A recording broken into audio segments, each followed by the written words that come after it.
There you go. They can hear us now. Hey, Guys, there we go. we're having some technical difficulties, guys. The debut channel show is having some technical difficulties, but this is why we're doing it before the real thick of the season begins. Yeah. I've sorted it. There we go. I should be synced, right? Let me see. Hello. Yes. Hello. Yep, hello. yep. Yeah. Yeah, it looks good now. I was gonna say you look good, but I'm not gonna go that far. Oh, thanks, mate. Yeah, I had to say I'll take it. Any compliment I can get. Conscious it there. It looks good, Yeah. It. Thanks. That is my preferred pronouns. Video by Excellent. I mean the video, not you. Oh, Yeah. damn. All right, everyone. All right, Snap. back to. Okay, there we go. There we go. Back to it. There we go. This is there.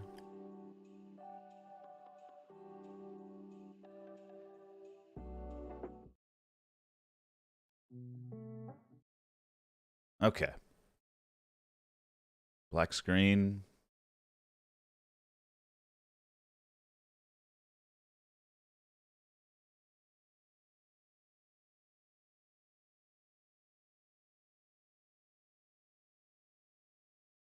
Good evening, folks, and welcome to the 91st Minute, a live football podcast broadcasting both on Twitch and YouTube every Monday night at 7 p.m. PST, Pacific Standard Time.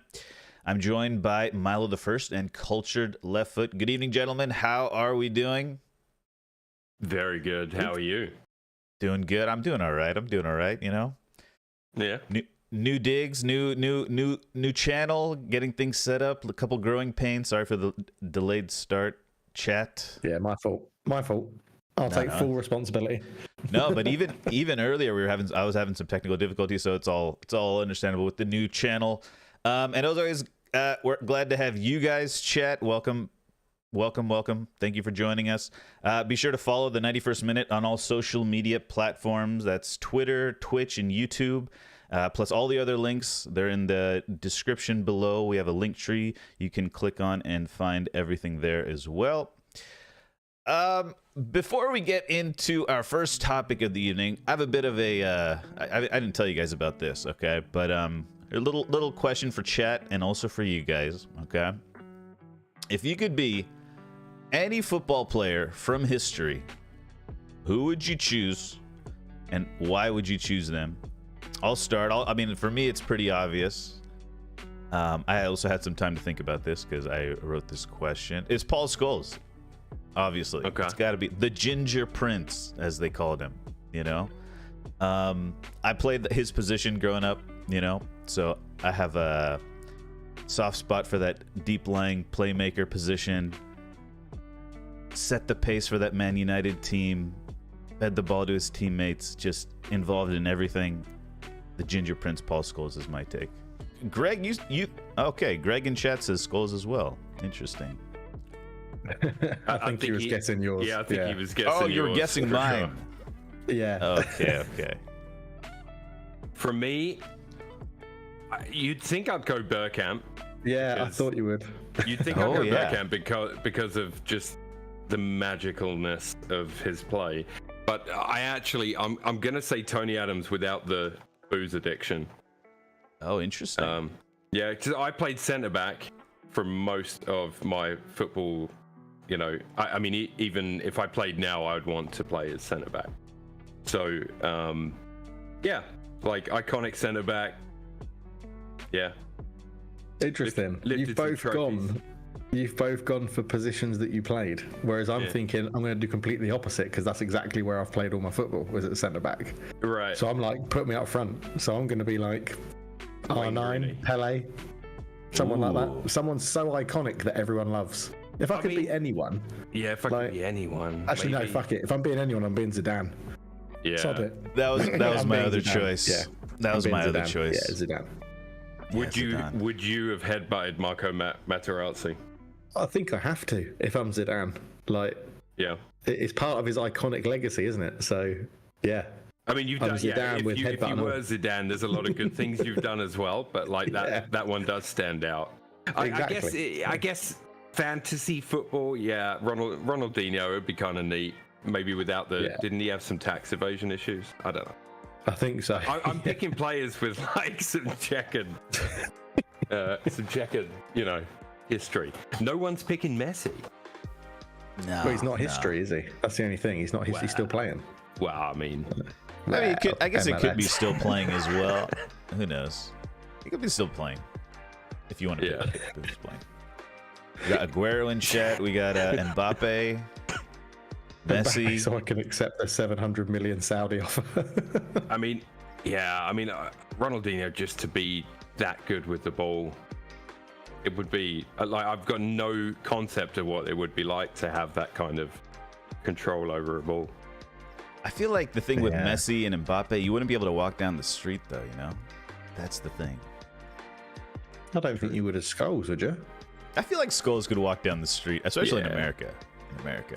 In America, he could, yeah. He could now. Like, he's not. I don't think he's that iconic. Like, I reckon he could get away with it in a lot of areas now. It'd be like, who's that little ginger fella? Oh, yeah, and he's so low key as well, right? He's like 5 foot something. He's pretty. If you pick Paul Scholes, though, does that mean you have to chew your daughter's toenails? Oh, what? Check. No. You not seen that video, Milo? No. Oh, it's disgusting. It's absolutely disgusting. I'm late to the party now on this one. He did years ago. Yeah. Yeah, he was giving his daughter a massage or something. Or something. It was like it was giving her. It was on Instagram. His daughter had put it on Instagram to be like, "This is real love" or something. It was really weird, real love. And he was giving his daughter a foot massage, and then you see him go in and like bite her toenail, as if it was like chewing your own fingernails or something. He does it to his daughter's toenail. But like, it's really weird. For real, chewed them or just jokingly? Yeah. Like trimmed them like a nail clipper. Like a nail. Wow. Like you were biting your fingernails. Yeah, it's disgusting. That's football. Anyways, let's speaking of biting toenails, which is okay. I was gonna say we'll be biting our toenails in the season. No, we won't. Just on nails. Just our nails. There you go. Let's talk a little preseason, guys. Let's start with.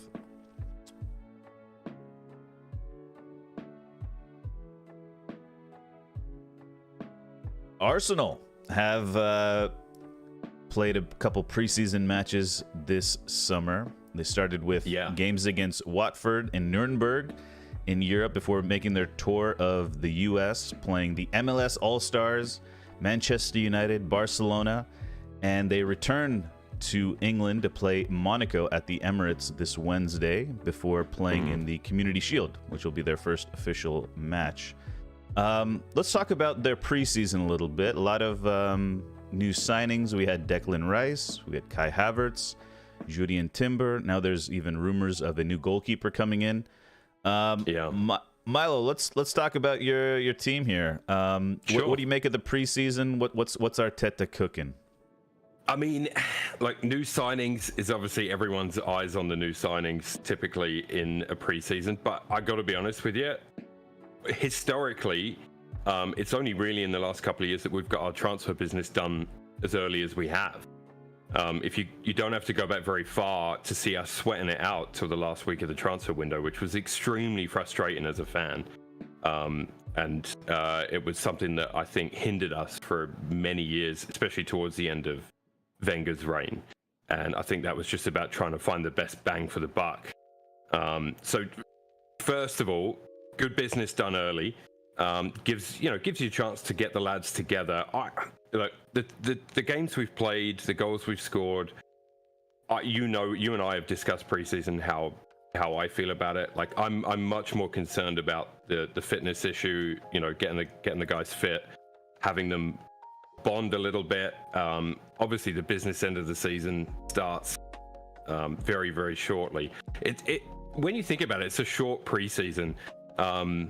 What I've seen from Arteta in some of these friendlies is him try a few different things, and there's a couple of moments I want to touch upon, and obviously I'd love to get your guys' thoughts on it, and it'll be interesting because you're both obviously United fans, so it'll be interesting. I'm neutral. I'm neutral. You're neutral. I'm neutral. Okay. Gotcha. Yeah. Okay. everyone's like, okay. Yeah. We believe you, Kurt. We believe you. Yeah. So one thing I've noticed, Gabriel has been talked about quite a lot at centre back, and obviously last season we had some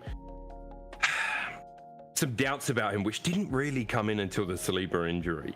So I think I've said to you guys before, I really think he plays with more confidence if it's just him and Saliba. And in preseason here, we've seen Timber tried next to him, we've seen Saliba tried next to him, only for a very, very short period so far. I don't know what Arteta's going to go with when we hit the Community Shield. I do think he will treat that seriously. I think the team we field in the Community Shield will likely be the team that starts the Premier League campaign. I'd be very surprised if it wasn't. But I do think he's got some selection headaches already, which for me is good because I wanted depth, I wanted some quality to choose from. You know, Gabriel's weakest performances, interestingly enough, because I've looked into it a little bit because there was a lot of talk about him, have come when he's and what Arteta tried him as like a central centre-back, particularly in that Man United game for the first half. He was kind of a central centre-back in a 3 centre-back kind of defensive formation. And all of his best performances in the past have come when he's a left centre-back in a 2 centre-back system. So maybe some growing pains there for him. I mean, Arteta's going to try different things, especially with Timber's versatility, Ben White's versatility, Tomiyasu's versatility. It gives him options, but what I want to see now as a fan is one of those pairings really stake a claim, and to do that, they're going to have to be an absolute brick wall, right? So I don't know. I don't know, you know, I don't know what it's going to be. I suspect it will be Saliba, Gabriel that start the season. Maybe Timber will start on the right. Maybe he'll start with 3 at the back, 3 centre backs. I don't know, but I suspect he might pick up where we left off last season. A lot of question marks about Ramsdale as well, particularly from some rival fans.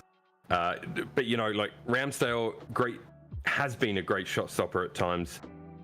Distribution, footwork's been okay. Couple of mistakes. All keepers make mistakes. It's very rare. We talked about this during the David De Gea segment, which you can find on YouTube. All keepers make mistakes, right? It's very rare. I don't think you'll ever find a keeper that's infallible. So this potential Raya coming in is a really interesting one for me. I'd love there to be a competition, and Raya, statistically, somebody sent me a bunch of stats. Statistically, looks like he would be better, but obviously he faced a lot more of the ball, so his stats are inflated by the amount of touches he gets and all that kind of good stuff.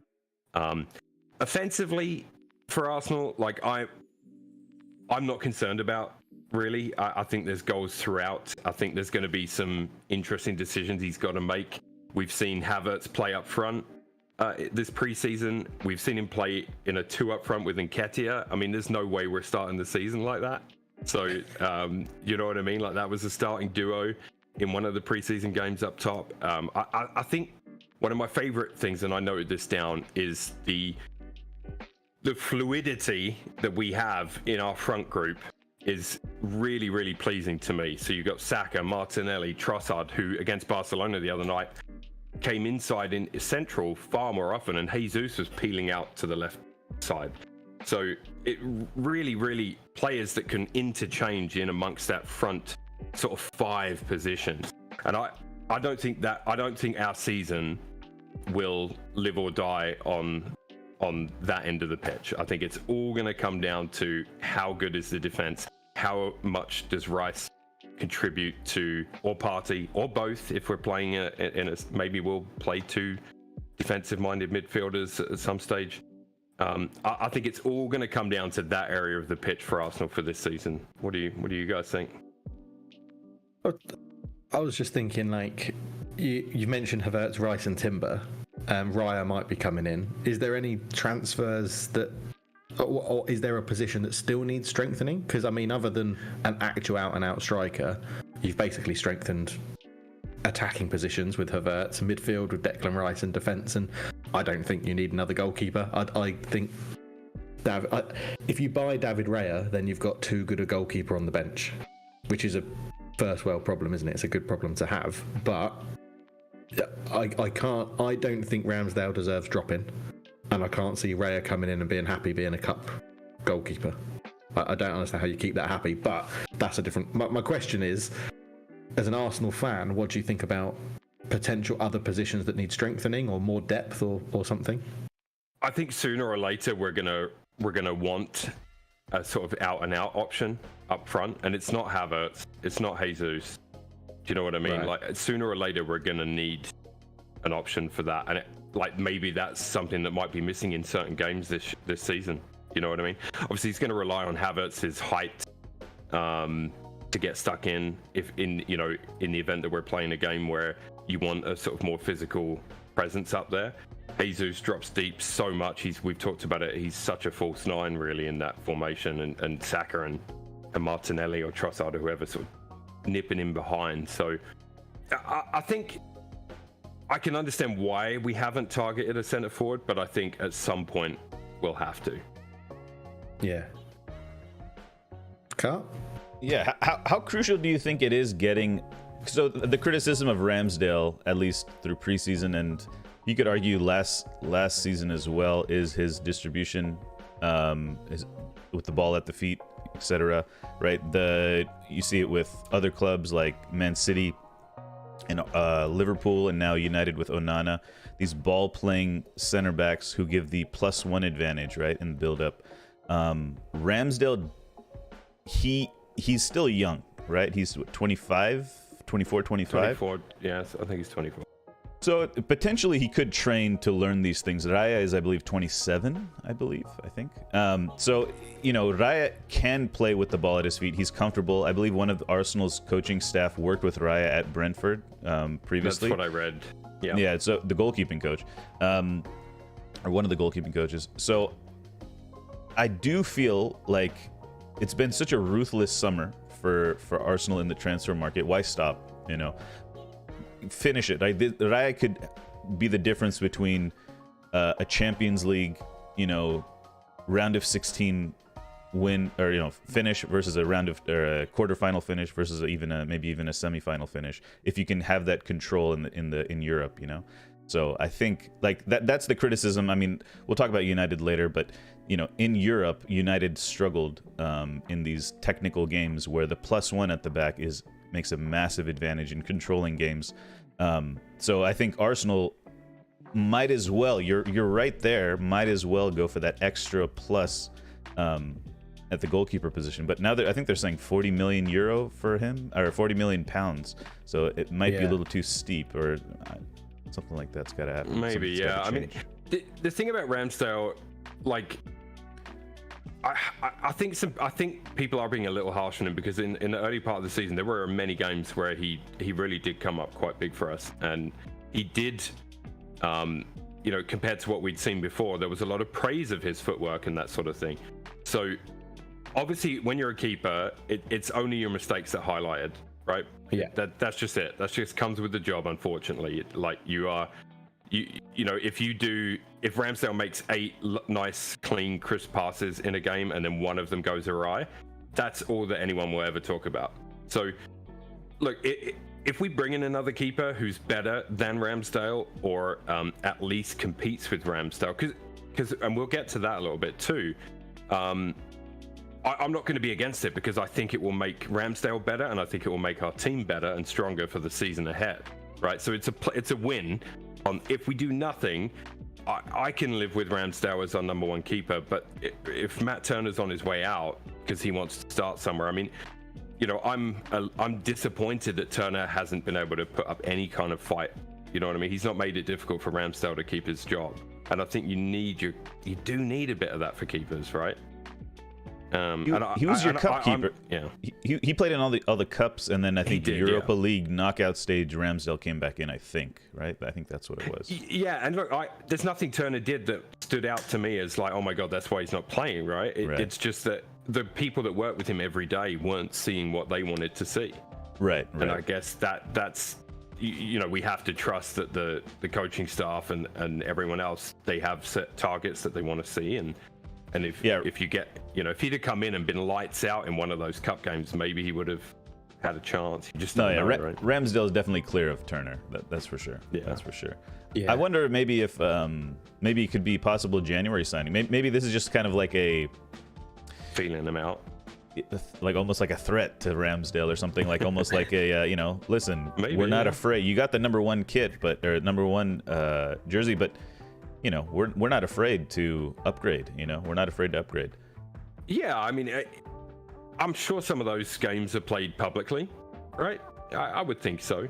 So I mean, it could be part of that. But you know, again, if Turner goes, I mean, what does that leave us with? Runnison? I was thinking that because Runnison was on loan all of last Yeah. season, and I assume he's come back this year.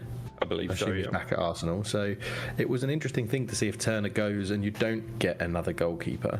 Mm-hmm. But I guess then you're in a similar position to United, right? We're trying to sell Henderson, and we've got rid of De Gea, and we only have Onana and then Tom Heaton. Yeah. And I don't think Tom Heaton's expecting to be our first choice backup. I mean, he's done a good job pre-season. We'll get into that later, but yeah, it's an interesting situation actually. You know, looking back, if the squad is set how it is going into the season, you know, it will be interesting in May, looking at, you know, what costs us, if something cost us. You know, when I say it's the defensive end of the pitch, I include the keeper in that. I just think that end of the pitch will define our season. You know what I mean? What is a good season then? What pre-season we've seen so far? You said you're expecting Arteta to take the Charity Shield seriously and play probably your strongest team. So what is a good season? Obviously, you were the closest team pushing Man City last year. People saying we bottled it. I think Man City would just steamroll anyone. But you know, what's a good season for Arsenal next year? For me, season? it has to be a title challenge. I can't say that winning it is the only acceptable outcome, because I just don't think that's realistic to say. Yeah. You know, if we've spent a lot of money, we've strengthened in areas. I hope that we can be in the fight for that title again. That's I mean, top 4 is an absolute minimum. Yeah. Okay. Right? Absolute minimum. But title fight is what I expect after last season. And then what about cups in Europe? Have you got any? Do you think they're secondary? I think the League Cup is secondary as usual. I love the FA Cup. That's no secret. We've talked about it a million times on the show. I would love us to have a crack at that, but with the Champions League now, you know, I think that a lot of eggs are going to be put in that basket as well, because it's the one that eludes us, isn't it? You know, it's. I think the way Europe is, yeah. I think the way Europe is now, I think that's where Raya, right? I think for Champions League caliber teams, you need that.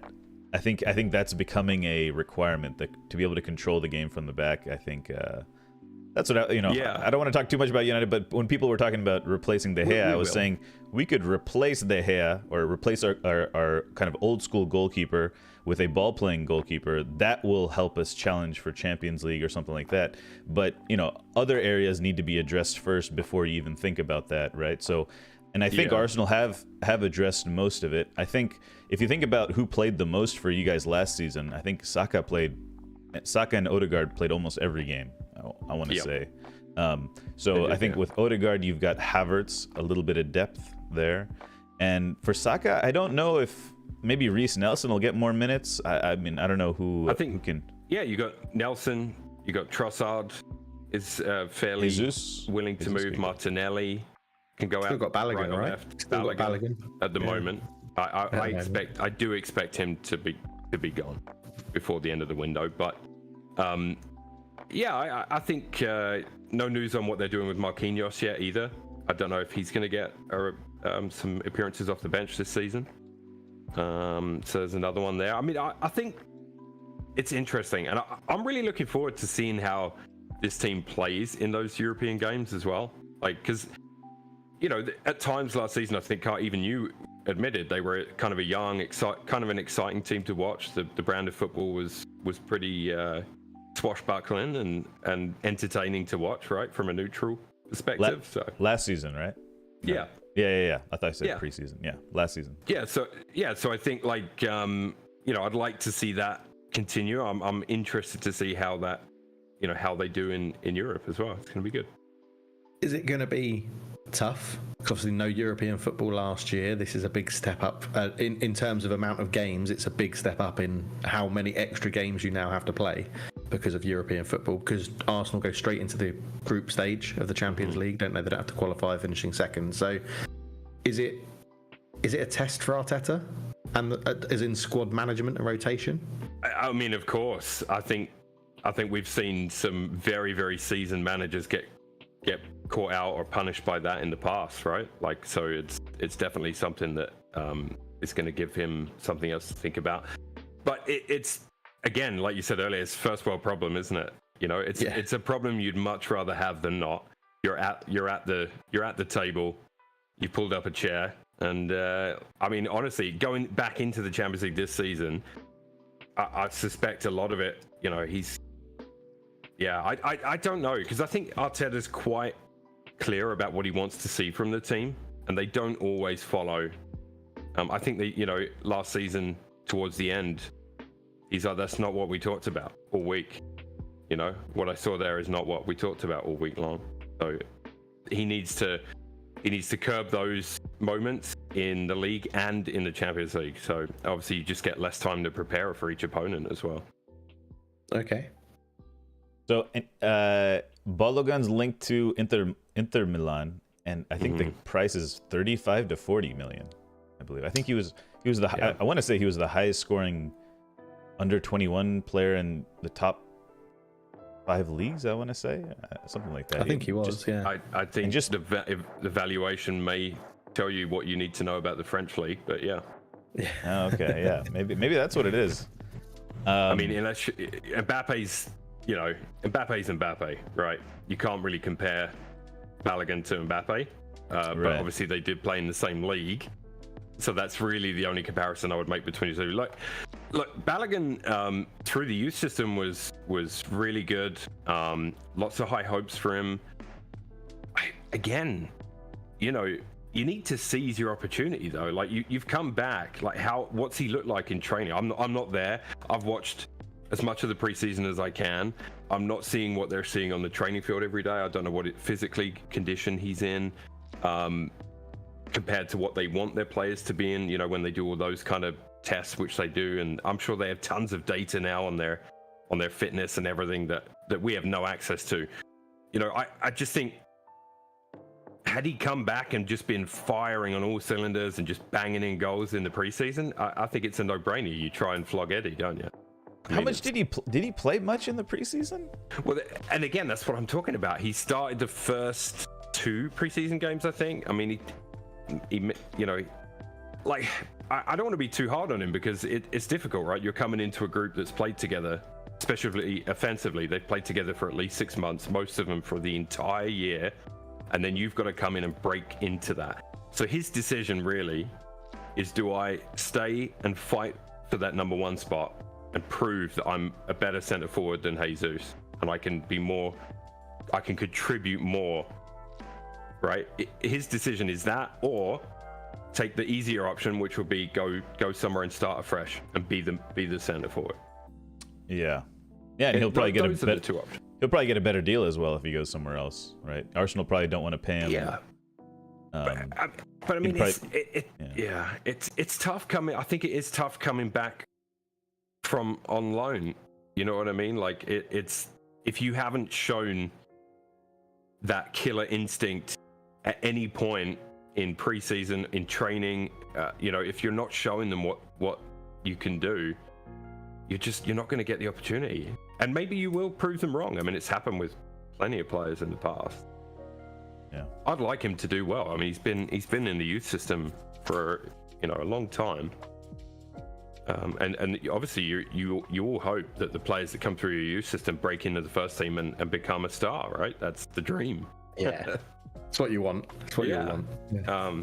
Even if it means go out on loan once or twice. But, you know, Eddie's gone out on loan once or twice. He's come back and he's done a job off the bench and he hasn't complained and he's got on with it. And he still hasn't shown that he deserves a starting berth. And I think we can see why, right? Maybe Balogun, if he stuck it out, maybe he would prove that. I just don't know. I don't think he's got the patience for that, though. I wonder if it's a, Balogun is better than Nketiah, but not better than Jesus situation, where, it's just Maybe, basically like Balogun, they would have to pay Balogun maybe more than Nketiah to keep him there. I don't know what Nketiah is on, but maybe that's the situation where it literally comes down to, salary restrictions for a bench player, Yeah, maybe. They obviously watched. They would have watched all his games, right? They would have at least had a member of staff watching every game he played. But the contract that Jesus has, I feel like you got to kind of back him. Obviously, yeah. There's a scenario where Balogun comes on and with his odd chance in the cup here and there and plays better than Jesus and gets the start. But you also you put trust into Jesus, and I don't know, if you don't want to shake that up. I don't think maybe. You never know what Jesus is going to do. What I'm worried about Balogun is he's going to become the next Nicholas Bentner. Now, by that, I don't mean that he's going to call himself a lord and live like a king and all the rest of it. But like Bentner, good goal scorer. Like he could bang in goals, right? But he just never was able to take that at the big teams. He could never take that. My thing is like you said earlier, Milo, I think it comes down to what they see in training. And if Nketiah is not a gooder player but works harder, that's what I would prefer as a backup striker. Someone that can come on and work their ass off when you really need a goal. And look at the job he did when Jesus was out. I mean, he was really, really good, guys, when Jesus was out. We didn't really miss him. Yeah, goal scoring patch, didn't he, in Nketiah when Jesus was first injured, yeah. And they were all, they weren't going to be the same kind of goals, right? They're going to be maybe some tap-ins, maybe some headers from 2 yards out, but that's what you need, right? Just a different option. I mean, look, I'd love to see, like I said, I would love for Balogun to make it, and you look at that season he's had and you think, yeah, but I have to, I'm trusting the club on that one, because they're obviously not seeing something that they want to see if they let him go. Last thing before we wrap up this section, Community Shield coming up on Sunday. Predictions. Any predictions for this Community Shield?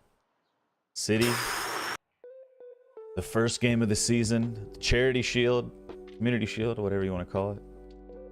A City fan, I won't name names, said to me the other day that you all know who he is. Yeah. But they said to me the other day, in his opinion, City will not take the Community Shield that seriously. Be a squad rotation. I mean, I think if Haaland starts, we know that's BS, right? If Haaland plays, they're going. I don't know about that, but I don't know. See, the guy's a machine, man. I'm really intrigued to see what kind of season he has. Is he just gonna continue on? Because I mean, phenomenal first season. I mean, on paper, City's only become weaker so far. So, we'll see. The Community Shield, though, means, let's be honest, nothing. Liverpool won it 3-1 last year, and everyone was declaring Núñez to be the best striker in the world, right? Yeah. Like it is literally it's a curtain raiser. That is all it is. It's always ever been is a curtain raiser. And people say, oh, if you win it, it's a statement. I'm pretty sure Liverpool were saying it was a statement last time, and in the grand scheme, I'd like us to beat them just for a little seed, and it's been a while since we beat them. Exactly. You know what I mean? Yeah, like I'd like to beat them. Prediction penalty shootout. Oh. Okay. And Arsenal win. That's Arsenal what I'm going win. with. Or is that penalty shootout? Who wins? City will win on penalties. Okay. Because Ramsdale won't save any. 2-1 Arsenal in 90 minutes. That's what I'm going. I'll go with 3-1 Arsenal. I mean, like, Arsenal. You guys know I'm somewhat pessimistic till around March. So yeah. Yeah. Yeah. And I was right. Was I not? So there you go. So, what are Arsenal winning this year then? Final question from me before we move on. What are Arsenal winning this year? I'm not going to be held on record saying we're going to win X. Yeah, but I need it for a clickbaity title. Yeah, I know you do, but yeah, that's right. I'm like, why is he trying to get this out of me? He knows I won't commit to that. I know. We are going to fight on 3 fronts. That's what I think. I think we'll fight on 3 fronts. Yeah, I think you guys will win the league. I think you guys will win the league. 100%. Really? 100%. Put it in the title. No, I'm kidding. It'll go in the title. No. No, I look, if it's not okay, on paper, Arsenal should definitely close the gap on City. If City doesn't sign anybody else, right? Mahrez, Gundogan, both gone. Big players in my opinion. I mean, Mahrez, massive depth. Gundogan literally won them the title last year. I mean, he comes up big. I don't know if Kovacic will have that big an influence right away. I don't know. I just think Arsenal have strengthened so much that they definitely need to close the gap on City, if not pass them. And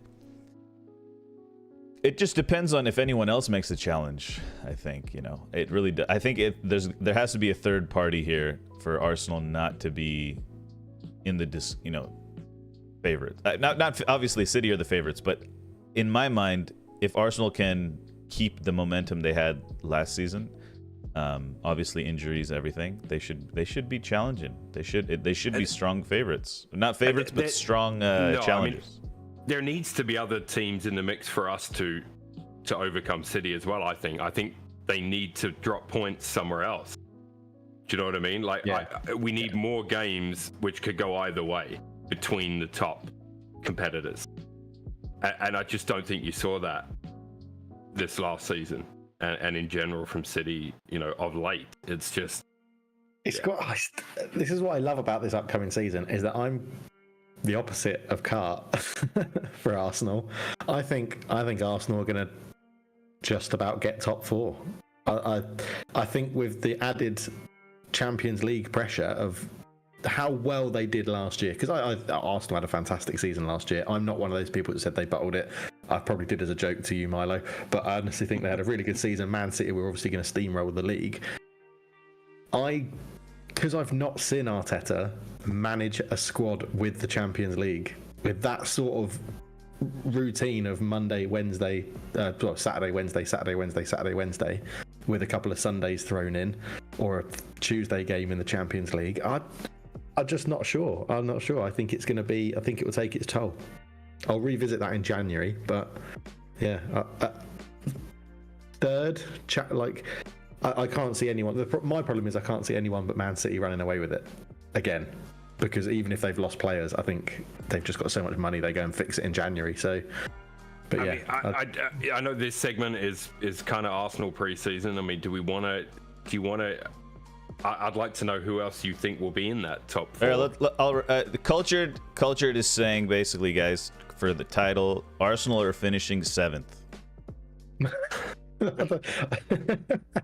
sure they're quite doing Liverpool, but yeah. Just had to cut that up there. There we go. I think look at that clean transition, chat. Come on. Nice. That is nice. That is very nice. Yeah. Nice. Oh yeah. Yeah, we can talk about whatever now. I mean, we're in the chill zone. Yeah. So, Cultured, who's your other teams in? If we just scrape top 4, so that's us 4th. Who is second or third for you? Let me also say this: if I have this opinion, I get berated. By the way, if I say Arsenal, no, I'm just saying. Like I'm like bullied into not having this opinion that Arsenal will not finish top rubbish. 2. Because then I get accused of being an Arsenal hater. You're just you're blah blah blah, big club things. Guys, does anyone bully Cartwheel, or does Cartwheel do the bullying? No. People do bully Cartwheel, but yeah. Yeah, I'm in there. I'm fighting multiple people in Discord daily. Sorry, just to Stefan. I know they were in Europa League, but I think everyone understood Arsenal how their league started, how Arsenal's league campaign started last season. I think everyone realised they don't care about the Europa League because they've got a chance of winning a title. Like, I think Man United would have done the same if they were top and fighting City for so long in a season and early on in the season as well. I think Man United would have binned off the Europa League if they're in the same position. So specifically on your worries about Arteta and handling this and yada yada yada, do you take any stock in the players that have said, like, you don't understand? Like, a lot of players have been like, I can't believe how tactical and how Arteta is sort of laser focused on the objective and all the rest of it. Like, do you think that will play into it? Because I'm hearing nothing but good things, and I don't think it's just from players that are trying to hold on to their starting berth. It could be, Yeah, but I think it's he's clearly a very good tactician, and he clearly does know what he's doing, and he's clearly learnt a lot from Pep. And when he still has a lot to learn. Stuff. Yeah, I just think it's a whole. I think when you're now expected to challenge for the Premier League, not win it, but have that title challenge, like we've all agreed. Basically, Arsenal, I think, have to have a title challenge of some description, and they're in a European competition that you can't just throw away. I think it becomes very different from a rotation point of view. I think it becomes very different to say, okay, well, we are going to rest Saka and we're going to start Trossard in the Champions League. I think that's a drop down, because I don't think you can play the same 11 every single game. No, and you can't. But that's in essence what Cart's saying about the depth that we got, which I think the fact that we're keeping Partey, it's been said he's not going, right? Yeah. So you've got the Partey option instead of Rice. You've got Timber option instead of one of your centre backs. You've got Tomiyasu instead of one of your centre backs or right backs. Same for Ben White. You've got Tierney still staying, not going anywhere now. You've got him and Zinchenko as options over there. So I feel like there's much better quality rotation in our squad now than the Europa League challenge. I include Trossard in that as well.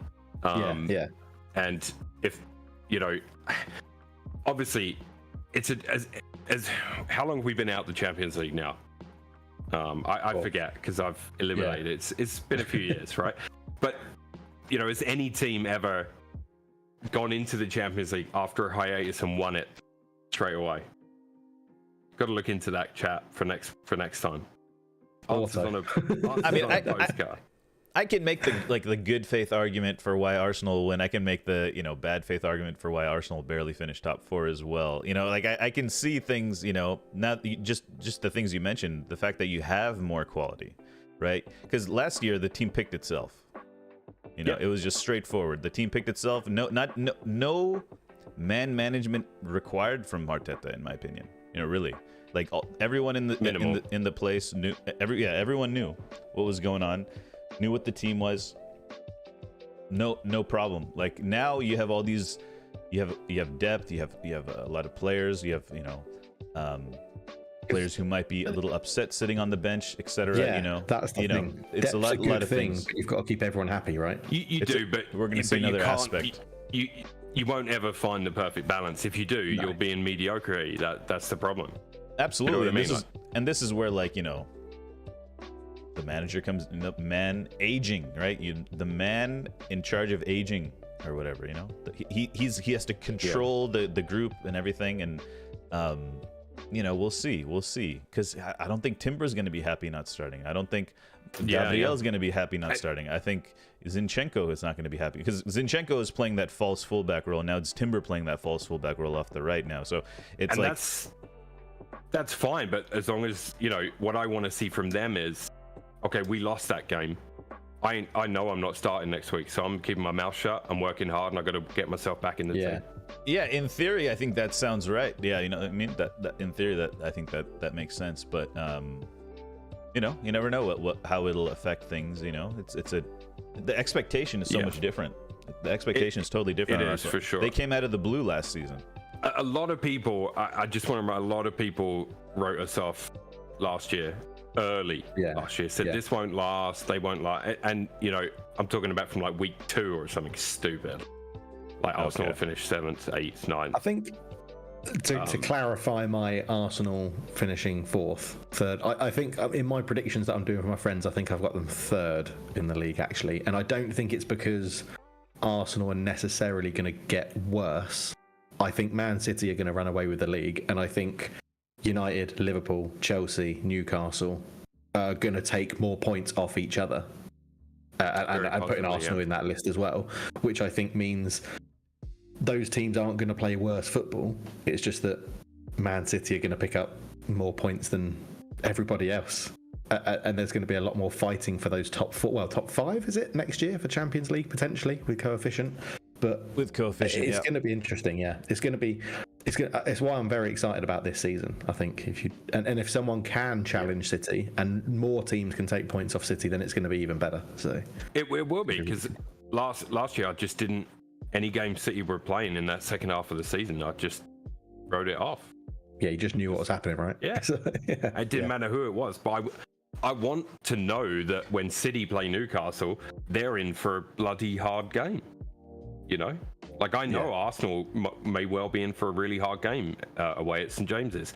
I want to know that City are in for that as well. You know what I mean? That's we all want the league to be ultra competitive. So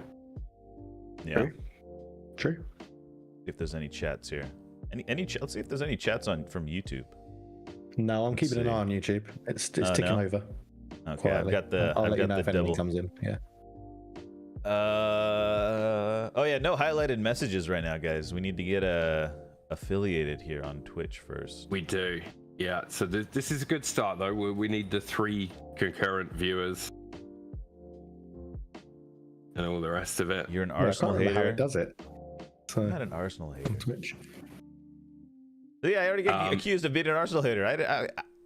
When is the last time I said something hateful about Arsenal? Yeah, to be fair, I was the one predicting them 4th. So, I don't know. It's interesting. Cinzero says there that football is way past squad rotation. Everyone has their role in the team. For example, El Nene isn't a squad rotation player, but he has a role at the club. But I think that El Nene's had that role at the club that is backup, for want of a better word, since he's pretty much been there. He's never been first choice in midfield. He knows what his role's always been. They're not signing Timber to come in and agreeing he's going to be a backup as soon as he signs. He might start as let's have an agreement to say you're going to play 15 to 20 games in the first season, and then you step up into the first team and play 30 to 40 games a season. But I can't. It's that management of it that I'm like, I've never seen Arteta have to do that, so I don't know how it's going to work. It could be really good. He could be amazing at it. It's just that it could, and it also, one thing I will say that's, Rice being an integral part, right, of positionally. I'm not just talking about him as a player, but where he plays in the spine of the team. It's such an important piece that, there could be, out the gate, there could be trouble getting it to gel. You know what I mean? Because it's such a big change. Like, that could be an issue. It's got to go through that midfield, right? And that could be a problem. And it could definitely take a little bit of time. Not every player seamlessly transitions between teams, between systems, and I think the first time Rice got out there off the bench, people were saying how he's screaming for the ball every minute. He's used to having the ball so much more than he. It's going to take him time to adjust. It's going to take everyone time to adjust. I don't know. It's a risk when you make a change in the spine of your team. I think at any point. But it's what Grealish said, right, at City.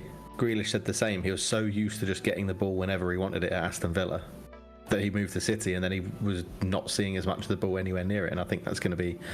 I probably should have asked you this as actually part of the segment, but what's your midfield 3 in the Charity Shield if you say that Arteta's going strongest 11 and it's against City? What's your midfield 3, assuming he's going to play 4-3-3?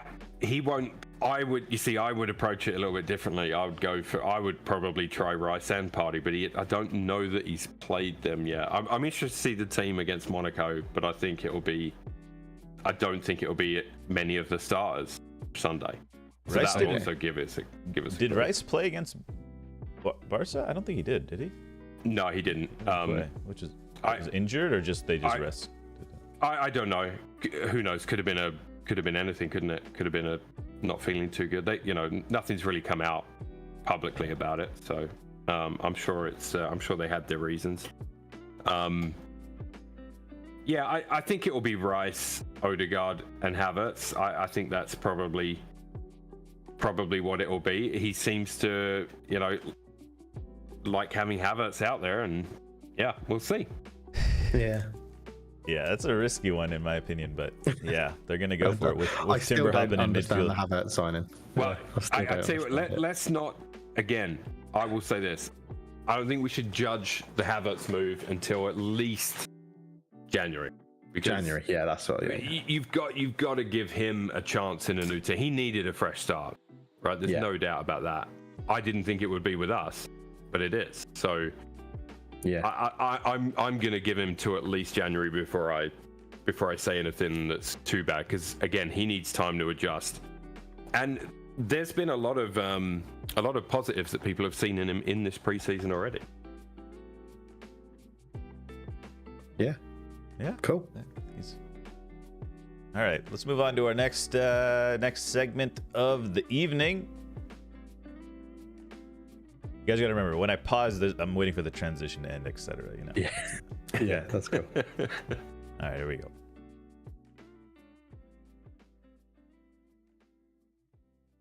Manchester United, as preseason's coming to a close, lots of games for them. I think 8 in total. Started out with Leeds and Lyon in Europe, then moved to the USA, playing Arsenal, Wrexham, Madrid, Dortmund. And going back to Europe with Lens and Bilbao before starting their campaign against Wolves in the Premier League. A couple additions to the club this summer. We have Mason Mount, Andre Onana, latest signing Rasmus Højlund, and rumored Amrabat coming to cover that defensive mid position. Lots of ups and downs. United brought their reserve team to the US on the tour. They played a couple games almost exclusively, while the first team played the following day. Ten Hag trying to get a lot of minutes in for his players, testing things out, getting Onana settled, the new goalkeeper. Cultured, what do you make of this preseason, the first kind of Ten Hag preseason, if you will, at the club for Ten Hag? It's been decent. Much like Milo said, I'm happy we've got most of our transfer stuff done early, comparative to what we normally do, which is panic around and overpay on deadline day for somebody. But it's been pretty good. I mean, a good win over Arsenal, a tough game against Dortmund where we started with our sort of reserve team, and then the last half hour we brought on all senior teams and it got worse, which was a little bit of a concern. But it's been good. I think we're seeing how Ten Hag wants to play, and that's good to see, because we've been a bit lost in terms of a style before. I think Ten Hag, even last season, there was still, with De Gea in goal, there was still a lot of that. Okay, we're not even going to attempt to play out from the back after the Brentford and the Brighton results, and we're just going to try and get it forward as quick as we can from De Gea's feet. I think it's good to see that changing. It's been good. I think it could have been a lot better results-wise. I think results-wise could have been a lot better, but I'm not reading into results. So many managers, both teams will be trying new sort of tactics, different players in different positions. I think we've been in the pre-season without an out-and-out striker. We've seen Jadon Sancho at number 9. We've seen Rashford at number 9. We've seen Joe Hugill played at number 9 against Dortmund. So it's been an interesting one. It's been interesting. What I'm positive about and taking away is the youngsters that have come through. I think KB Mino has done really well. He's been really impressive in pre-season. Forsen has looked good as well, although he did pick up a cheap yellow card against Dortmund, get taken off and get a very public bollocking from Erik ten Hag. It was a very orchestrated. It seemed a bit orchestrated to sort of be like, this is how we're going to treat the youngsters, and it's up to them to show if they can deal with it, sort of thing. But sorry, go on, Kurt. Did you hear the story behind the Forsen taking off the yellow card? No. What was the? Ten Hag basically said that if there was VAR, that would have been a red card, so he took him off. There you go. So yeah, okay. Well, I like that from the manager then. Yeah. Yeah, I love that. it. So, I love it. Yeah, and I think it shows that he was happy with what Forsen's done on pre-season, because you could have very easily have subbed him off and just go and sit down, like. But he had a talk to him and gave him a bollocking. But yeah, we'll see how it goes. But it's been what I expect pre-season to be, especially when it's in America and you're going for the. Let's be honest, you're going for the fans and the income, right? Big, yeah. Big income, big supporters. I mean, was it Rose Bowl where we played Leeds? No, not Leeds. It was Arsenal at a MetLife Stadium in near 82,000. Oh yeah, 82, that's it. That was the one I was thinking of. Yeah, 82,000, which is great for both clubs. It's really good. I do think, results could have been better. Some of the football's been good. Some of it's been average, but it's not too bad. Yeah, it's not too bad. We're missing something, and I think that's a striker and something else in midfield. Fred's been really good or absolutely terrible in pre-season, and McTominay's only played like 2 or 3 games. So they left Fred at home. By the way, they left Fred at home. He didn't even tour. He didn't even go to. No, I thought he did. No, Fred is being rumored is rumored to be moving to Galatasaray now. That's the rumors now. They left him home. I swear they left him at home to start, and then they bought him late on. He played the European games. He played some of the European games. Okay. Then he didn't come on the US tour. Right. Yeah, against we played our first team for I think 45 minutes against Arsenal. First 45 minutes we had. So I think we saw what the first team would look like, what the play style is. Obviously, we didn't have Onana at that time. We had Tom Heaton, but Tom Heaton played some really nice long balls. He was pretty comfortable with his feet, a lot more comfortable with his feet than De Gea was. He created kind of a couple chances he created one of the goals from a long ball down the wing. But we'll see a lot more of that with Onana. And then against Madrid, we played our first team with Kobe Mino getting the start, which was nice to see. Unfortunately, he got injured in the first 2 minutes, so that was kind of a bummer for him. And during that time is when Real Madrid scored Jude Bellingham, beautiful chip. But yeah, those were the 2 games where we started our first team, and I think we showed, obviously against Arsenal, we were extremely hyped for that game. 82,000 fans in the stadium, like it's not a friendly at that point. Like 82,000 fans screaming, yelling, American military minded people. It's just like, if you can't, just as a human being, right, as a human being, you can't be casual in that situation, right? You either rise to the occasion or you bend over and miss a Bruno shot with his left foot like Ramsdale did. Like you just let it go through your hands. Wow. Or Gabriel going in heavy on the attack. I see. Can't control a long ball. Gabriel with no pressure on him. 2 individual errors gifted you 2 goals. We move on in a meaningless game. Yeah. No, but these opinions aren't shared between me and Kurt. No. Cultured messaged me these. I'm just he didn't want to. Basically, what I'm saying is, my goodness me, there are occasions where, as a human being, you don't want to, you want to perform. No, that was an occasion for the American fans that can't go week in, week out. Yeah. For those Arsenal players, it was just another pre-season run out. And that's how you know there's a problem. That's how you know there's a problem. Okay, so and when we get to the predictions part of this segment, like we did with the Arsenal segment, we will definitely enjoy your predictions, because I think they're going to be pretty high. What? Well, I don't know. He said Arsenal's going to win the league, so it can't be first. Yeah, that was just him. That's just him trying to make some friends with Arsenal fans on that other segment. Don't worry about it. Predictions. I know his game. Look, predictions. I can predict United. I could hypothetically see them finishing 8th. I could see them finishing 1st. I could see them finishing 3rd. You know, it's a prediction. Interesting. So that's what you said about Arsenal. So you think we're in a similar vein? What? Well, Arsenal... you said you could make an argument for Arsenal finishing 7th and Arsenal finishing 1st, and you just said that about Man United. So you think we're in a similar vein in terms of where we're at? No, you guys are. You should be better than us right now. Okay. Yeah. And fourth year under Arteta, you guys have spent so much. Your first team played so well last season. You have, Saka, arguably one of the best players in the Premier League. Now you're supporting him. Like, this is what I was talking about. Maybe it was season before last. How Saka, if Arsenal don't challenge for a title, he's going to be looking elsewhere, right? And you guys have put a package together to keep him there and to make him feel comfortable, and you're supporting him. I think Saka is the future of the Premier League. He's going to be the best player in the Premier League.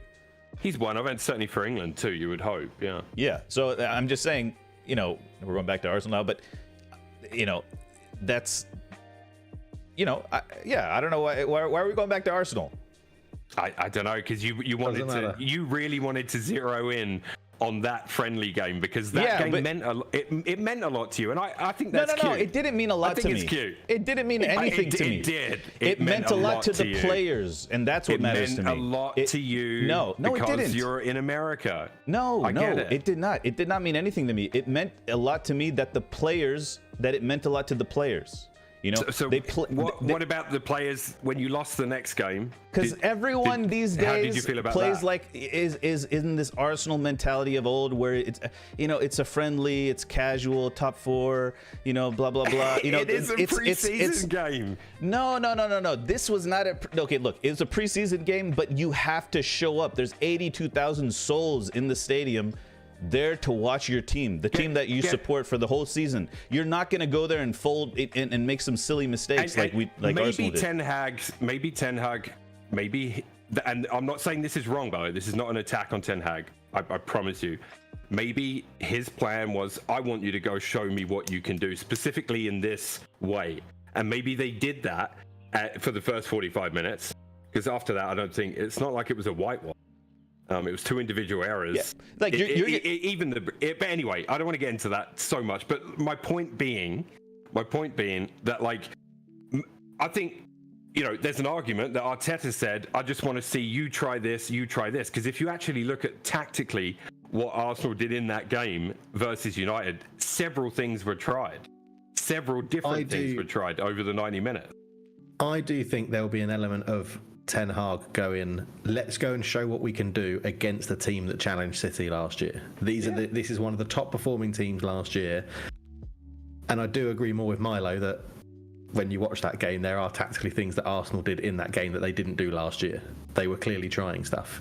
Man United played in the system that they wanted Ten Hag to do. And I do think the players would have been excited and would have been happy to win that game. I think when Bruno scored it, his celebration showed that he was very excited to score in that game. But I think that comes from what has been told to them. And that's it. And that's all. Maybe. I know the result doesn't matter, but it's the mentality of the players wanting to win all the time. That's all I care about. But that doesn't work though, does it? Because they went on to proceed to lose the next 2 games. So that mentality in the preseason means absolutely fuck all. No. What are you talking about? Of course it matters. Well, you're just saying. What are you talking about? That makes no sense. What you just said. They still wanted to just win. because you want to win and you lose is totally different than not wanting to win and losing. That's two completely different things.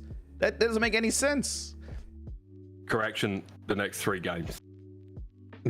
Yeah. No, we played our first team against Arsenal, competed with them easily. You're fine. You were trying Timber on a false fullback on the right side. Fine. That's the big tactical change you did. Right. Fair enough. We also had Mason Mount in the team for the first time playing with his team. What do you want to call that? I don't know. Your reaction shows I'm not making excuses. You care so much about that preseason game. I will feel this passionate when we play each other in a game that actually means something. No. Okay. I'm passionate about performance of my players.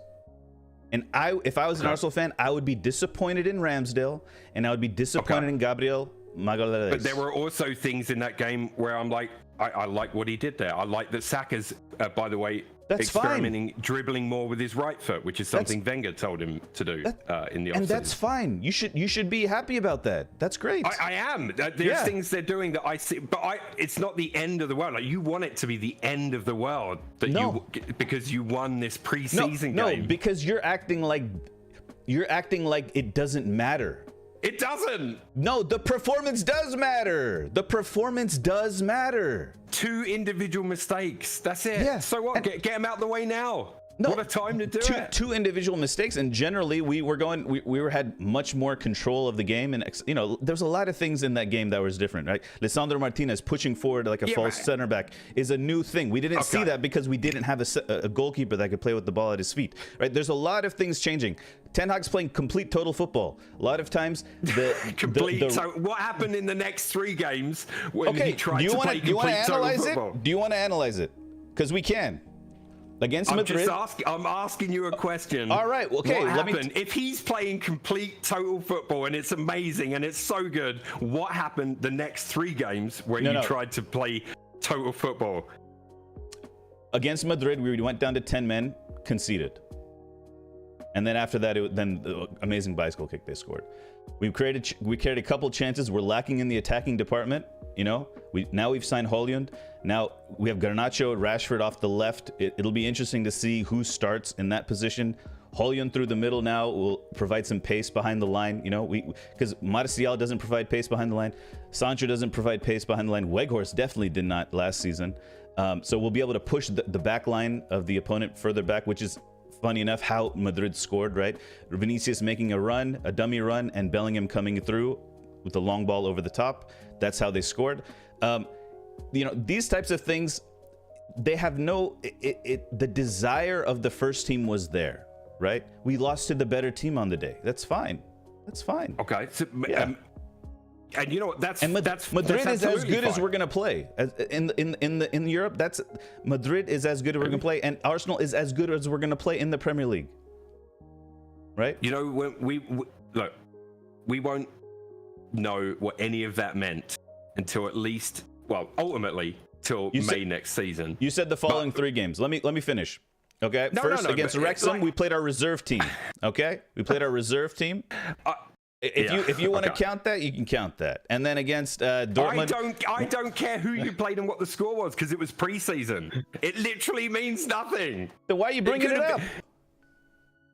Why are you saying then you went on to lose 3 games? Blah blah. Because you're making a big deal about how you played total football and won a game. You didn't. By the way, you mentioned Arsenal were trying things tactically. You didn't mention anything tactically, when we were talking about him. I'm trying to talk tactics about what Ten Hag is doing.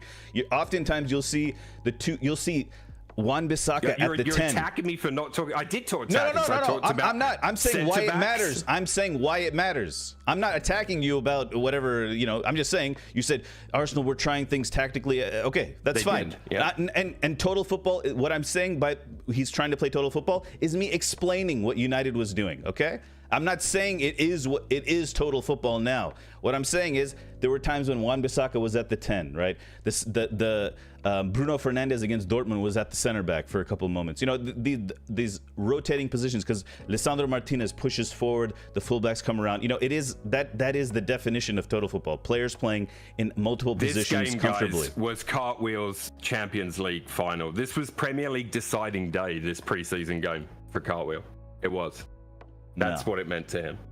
That's not what it meant to me at all. It is. We can see it. We can hear it in your voice. No.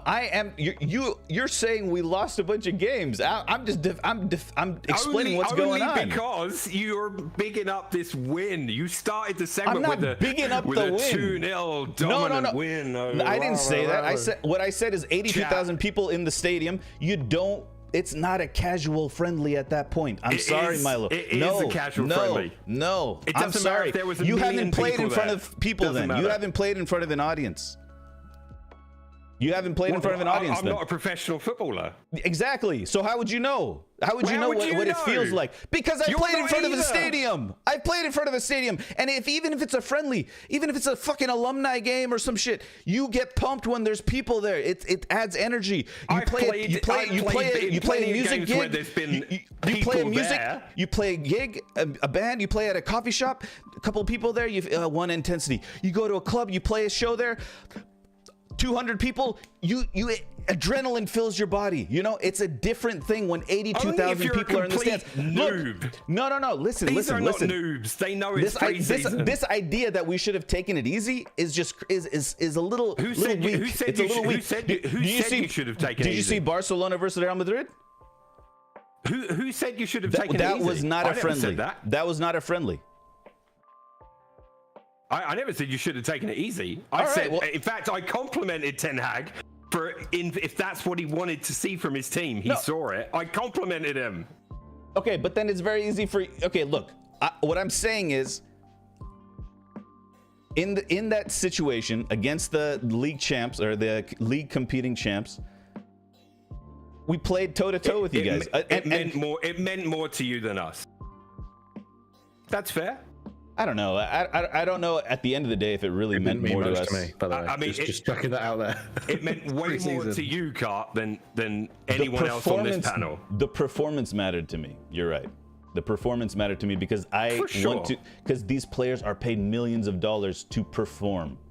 They're paid millions of dollars to perform. Next game, they're not paid to flub a easy shot by Bruno with his left foot. Okay. They're not paid to miss an easy trap by a long ball. You know, it's like what are you talking about? We beat Barcelona, so it's you beat Barcelona when they played their first 45 minutes after you guys had played 4 games. You know? Oh my God. Okay. You guys had 4 games under your belt, and Barca's playing their first because they had gastroenteritis. When can this segment end? Because we're not going to get anywhere. We're not going to get anywhere. All I'm saying is, you made your feelings very clear. United are amazing. Total football. You won't lose a game this year.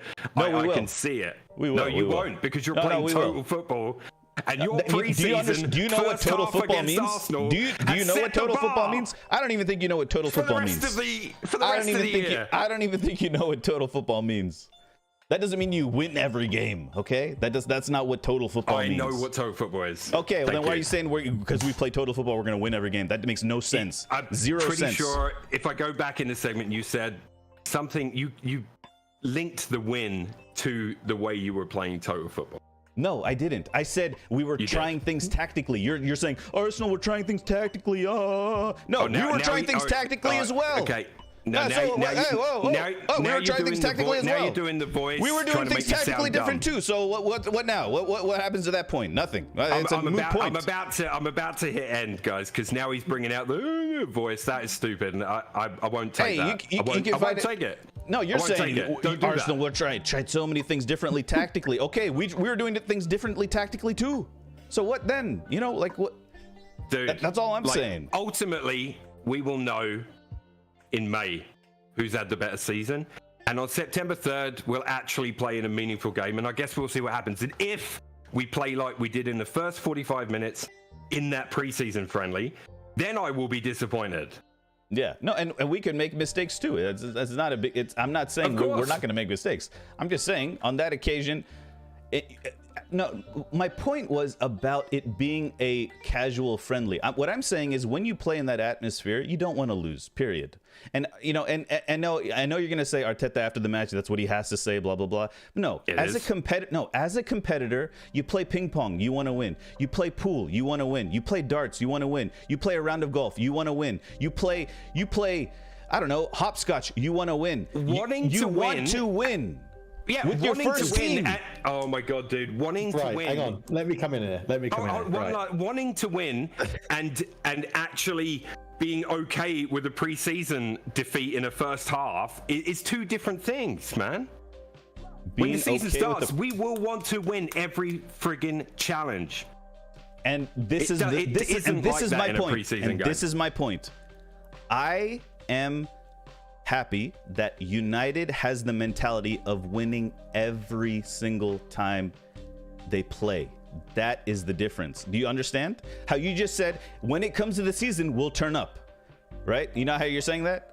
I understand that. I prefer a player that's getting paid $50 million a week to show up every week. Preseason training. Okay, but your next 3 games prove that doesn't work. It does. It does not mean they did not attempt to win the games. Against Madrid, we competed very, very, very well. So Ten Hag's mentality for the next games was not to win. No, his mentality was to win. Okay. Yes. But it didn't work. So it doesn't. Of course it didn't work. Of course it won't always work. Exactly. So in a preseason game, it really doesn't matter if we have to have this mentality. We must win this game. Right. No. You have to have the mentality. If you lose, that's okay. If you lose, that's okay. Hang on. You've got to remember, right? So preseason, I'm sure every single player wants to win as many games in preseason as they can because they're competitive, they're winners, and that's what they want to do. They also don't want to get injured. So they're not going to go into tackles like Martinez has been doing, right? I understand Martinez is probably one of the best competitors we've seen in the Premier League last season with how he goes into tackles and things like that. But not every player is going to want to do that sort of thing because they'd rather be fit for the season. Like you saw how much it meant to Kobbie Mainoo when he got injured, which was an innocuous knock, right? He knew he was going to be out for the rest of the tour, which means he can't impress and might not get a start, might end up being the difference to him in going on loan. And players don't want to get that injury. I've been in that position, playing high-level sport, where you're doing a warm-up tournament and then going into a proper tournament. You try hard, but you don't try so hard that you're going to go and pull a muscle, or you're going to go and do this, you're going to do that. You do that in training where you've got all of the sports scientists tracking all of your data, doing all of that. You want to win, but it is for fitness. It is for fitness to get you at the right levels for when the competitive games start. I think there's a massive tactical element. That's what these players are doing. I think there's fitness element. I think there's tactical element. I think there's technical element. I think there's getting your personal match sharpness. Maybe Lisandro wants to time it, get his sliding tackles timed down, and he's trying them. Why not try him in preseason? Ronald Araujo against was it Saka or Martinelli or somebody? He went in with a foot-in challenge, won the ball. It was a rough challenge, but it is what it is. This is the time where if you get a red card, it's not going to have repercussions in the season. Like I agree. I just wonder how you would feel if it was one of your players and I'd be like, he's competing. They're competing. They're competing. Yeah, it's easy to say that now, though, isn't it, Carl? We've all been I didn't there complain when at all when Kobbie Mainoo got injured. I didn't complain at all when Kobbie Mainoo got injured. I said that's part of the game, man. Yeah. Dude fell on your leg. Injuries are part of the game. That's it. For sure. That's it. And it's also a test for the squad. I never said anything about Martinez's challenge for the record either. So no, that was me. Yeah, that was me. So I think there's an element of, and it's Arsenal, man. It's a competitive game. Yeah, it's a competitive game against Arsenal. It's a classic. It's a Premier League classic. Exactly. Like what happened to I thought I'm with Milo. It doesn't matter until we play them in September. Obviously, it doesn't matter for the Premier League, guys. I'm not. Obviously, no one's saying it matters for the Premier League. This is about your players competing in front of 80,000. I think our players have shown they can compete. I think just because that 45-minute display got you from 6 to midnight, I don't think it means anything for it has nothing for the fate to do of our season. It has everything to do with the performance of my team and not much to do with Arsenal. Arsenal making silly mistakes like that's a bonus, but it's all about the way my team played. Moving on, Højlund, what does he bring? Let's get on with it. Højlund, let's just remember, he's going to be on about 80K a week, right? So he's not... People are saying, why didn't you go for Kane? Why didn't you go for Osimhen? These guys are going to cost... First off, the transfer fee is going to be ridiculous. And then on top of that, their wage is going to be ridiculous. So with Højlund, yeah, the transfer fee is a little high, but apparently he's this big physical attacking... he has, I think, the highest speed in the squad speed in the United squad now. Physical presence up top, gonna push the opponent's line back, counter pressing, all that stuff. But he's gonna be around I believe 80K, 80,000 pounds a week. So he's not expected, in my opinion, to be a starter, right? He's gonna be in that on the bench, coming off the bench. for Martial. He's only 20 years old right now, so you got to remember we're getting him at an age when before Darwin Núñez had even played in Spain, right? Let alone before moving to Benfica, right? You got to remember this because we're paying similar money for him. Obviously, doesn't have the proven goal record of Núñez, but we are getting him at that age. You got to like, and this is like a signing that we don't normally do. You know, we'll usually overpay for like a Lukaku or something, you know, or bring, obviously last year we had Weghorst on loan, but we're getting him at a young age. He's going to develop under Ten Hag, and he's going to, apparently Ten Hag and him have been having video conference chats since the beginning of the year. They've been chatting about his role at the club and how he wants him to play, etc. For Denmark, I think right now he's the highest goal scoring player in the Euro qualifying, I believe. He has 6 goals. But for Atalanta, his goal scoring record isn't as good, but he's competing with Christian Zapata, right? Duvan Zapata, excuse me. And so, he's obviously not getting the same opportunities that someone like Darwin Núñez would when he was at Benfica, starting every game as the number 9. So a lot of people are making a big deal about the numbers. Also, the comparisons to Haaland is just crazy, in my opinion. That's just not. Just the name is just gonna, just the name is what's going on here. But I think he's gonna be. First off, we need numbers in the squad. And I think he will, hopefully, which very unlikely, if Martial can stay fit, we'll be able to bring him into the team at a decent pace. If Martial can get fit, he's apparently back in training, should play against Lens next Sunday. Those are my thoughts on Højlund. On a calmer note, Culture, do you have any thoughts about Cultured? Højlund? I think I agree with pretty much everything you said, other than I don't care what his wage is because it's not my money. And I think he does start. I think he's coming in as our starting striker. Maybe not straight away. I think it would transition into him being the starter this season. I think quite early on this season, I think Martial has proved he can't have the fitness to do it. So why even bother? I'd rather have Martial coming off the bench for something else after Højlund starts. But I think Højlund offers a physical presence that Weghorst tried to give us, but with better finishing ability and pace to run off the shoulder, in behind, give that ability. I think he's got 9, I think, last season or something in total, not including international games. 9 goals, yeah. I think it's still one of the better goals to minute ratios because he hardly played 90 minutes for Atalanta, mainly coming off the bench, scoring a lot of goals. There's clearly a good footballer in there.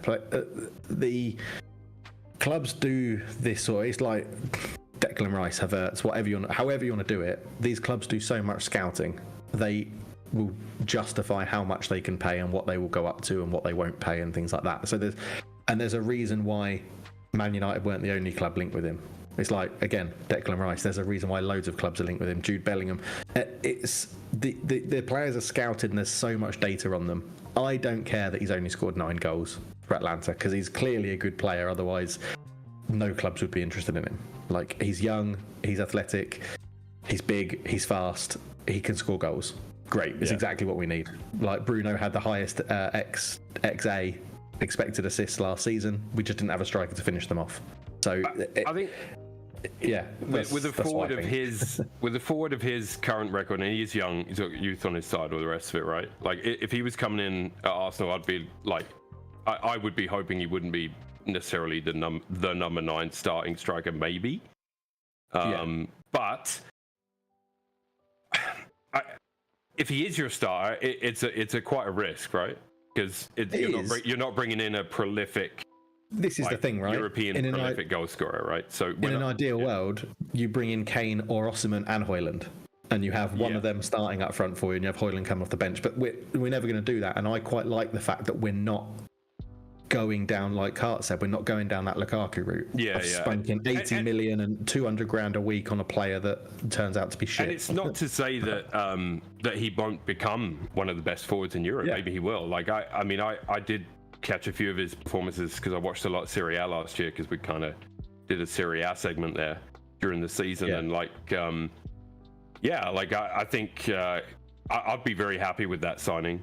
I just think maybe my only reservation for you would be if you throw him in too deep too soon, maybe, you know, because the patience level of fans and the media in the Premier League is so small. Yeah, I completely agree. That's why I'm hoping Martial can stay fit so we can bring him through. And even if Martial does get injured, I imagine we'll start Garnacho on the wing and put Rashford through the middle to protect Højlund in the beginning. I think that's how we start the season. Yeah, I think Garnacho on the left, Rashford through the middle is how we start the season. And also the thing about Martial versus Højlund, they're completely different, right? Martial likes to drop deep, almost like a Kane. By the way, Martial also on his final year of his contract.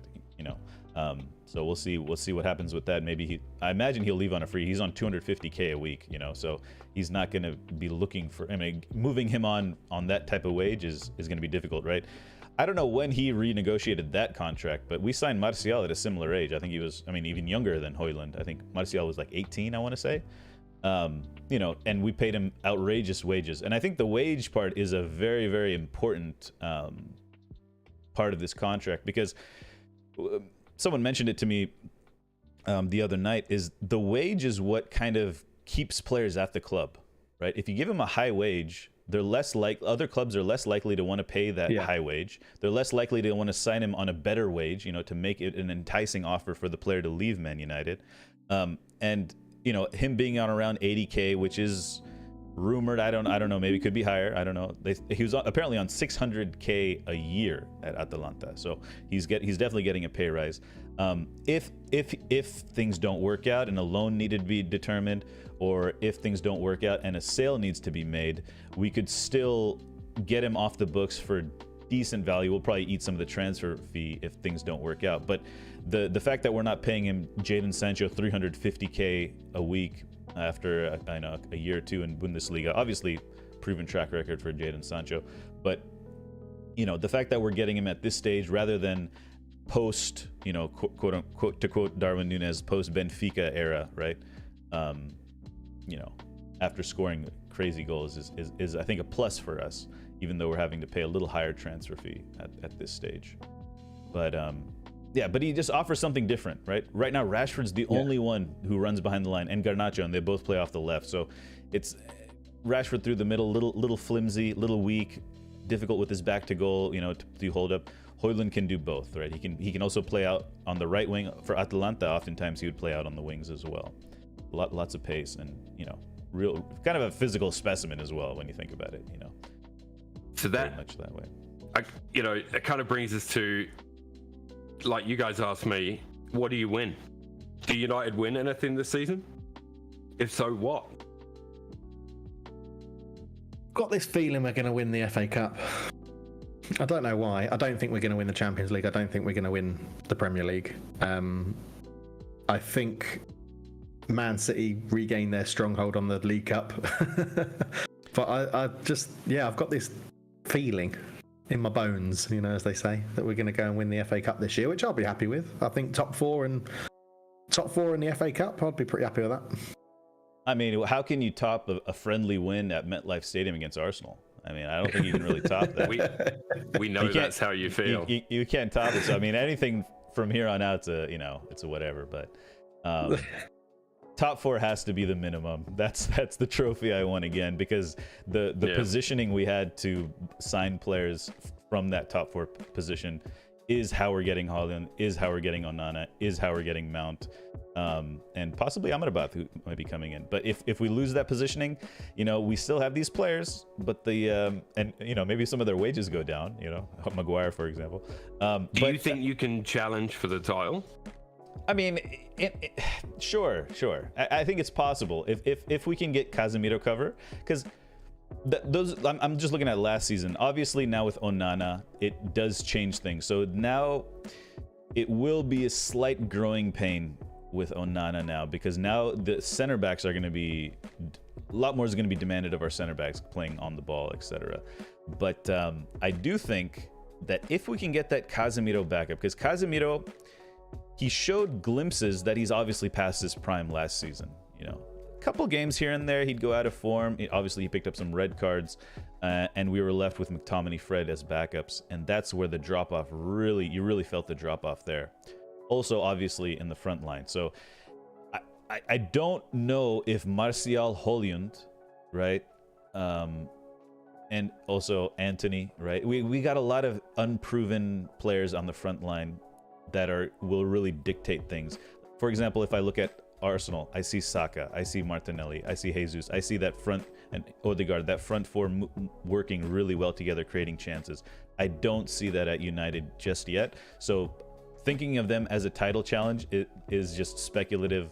Like, it's wishful thinking right now, just because I haven't seen the front four. Obviously, Bruno had a great season, but I haven't seen the front four collectively playing nicely. The problem is the bar is so high. Like, your title challenge can, I'm not saying the season would be over, but and I think Arsenal are in the same boat, and most teams are in the same boat. If you don't get off to a good start, like, your season in terms of title challenge can be over by September, October, like. Yeah, because true. A team like City just is how many games they're going to lose. You have to hope that, like you said earlier, they're a little bit weaker and that some other teams take points off them. It's just so competitive this year. So that's why I think top four. I hope so. Yeah, I hope it is, and that's that's why I don't know. Like, that's why we love football.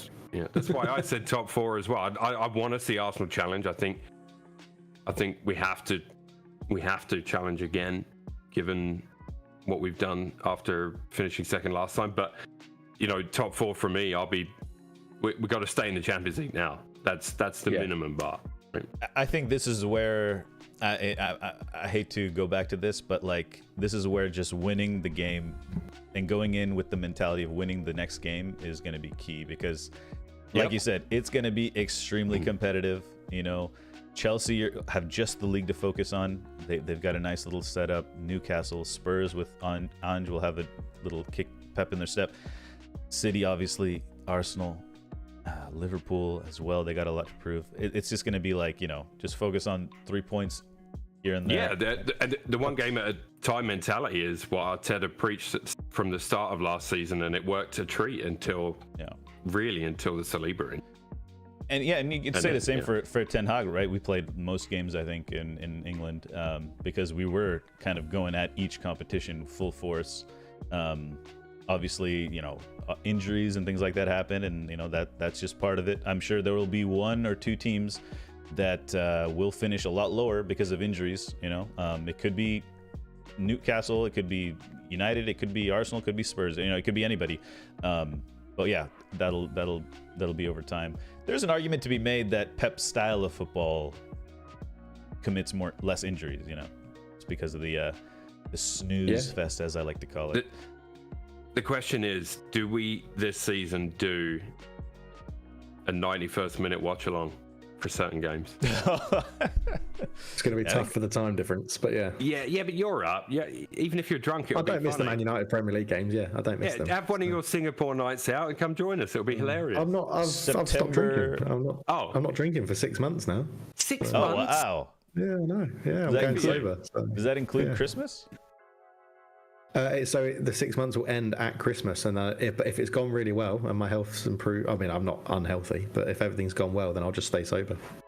So we'll clip I've been it there. Sober curious for a couple of years, so yeah, clip it there. There you go. I need to go. So. Oh yeah. We got about what? We got 20. Wait, you got to go? Wait, what? Yeah, I said I was meant to be going at 11:30 my time. I did put that in the chat earlier. You did, yeah. To say the show needs to be an hour and a half. I missed that. That's why I wrote. Stay a little bit longer. No, that's why I wrote 40 minutes. That's what I was saying. We got to start trivia at 45 minutes after. I thought you had to leave max 10 after. No, it was, and then my wife was really ill last night, so I've got less to do. Okay, I missed it. All right, we got what we wanted tonight. We got a segment where me and Cart go at it. And that'll get all the clicks on the YouTube. That's what that was all about. No, I'm just kidding, guys. It's all good. For example, I'll just make this an example. Cultured, if you leave, it's just going to continue for another 3 hours.